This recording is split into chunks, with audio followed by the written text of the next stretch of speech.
فصل والذي ينقض الوضوء ستة أشياء ما خرج من السبيلين والنوم على غير هيئة متمكن وزوال الأكل بسكر أو مرض ولمس الرجل المرأة الأجنبية من غيرها إليه ومس الفرد الآدمي ببطن الكف ومس الحركة الدبور على جديده.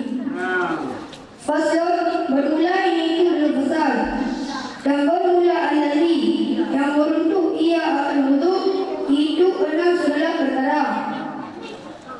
Mana-mana barang-barang yang keluar ia daripada dua jalan dan tidur atas selain kelakuan yang tetap dan hilang akal dengan sebab mabuk atau sakit dan menyentuh laki-laki akan perempuan ajnabi daripada tanpa halang dan menyentuh kemaluan anak Adam dengan mata telapak tangan dan menyentuh gelang tubuhnya anak Adam atas mulut kaki. Baik.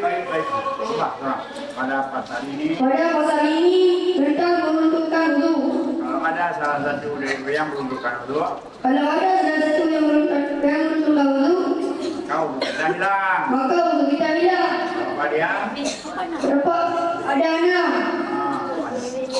barang-barang yang keluar dia daripada dua jalan dan tidur atas selain kelakuan yang tetap Bukan kelakuan orang yang tetap. dan hilang akal dengan sebab mabuk atau sakit dan menyentuh laki-laki dengan perempuan ajnabi daripada tanpa halang. Apa itu ajnabi? Ajnabi adalah perempuan yang bukan mahram bagi kita, Yang boleh kita bernikah dengan dia. dengan dia dan menyentuh kemaluan anak Adam dengan mata telapak tangan dan menyentuh gelang tubuhnya anak Adam atas berkali. Tawan fi hadha as-sabahi mubarak haqiqu amamakum jami'an bi ashra lakum mawdu'an muhimman Baik, kota. wa huwa an mudatil wudu'i.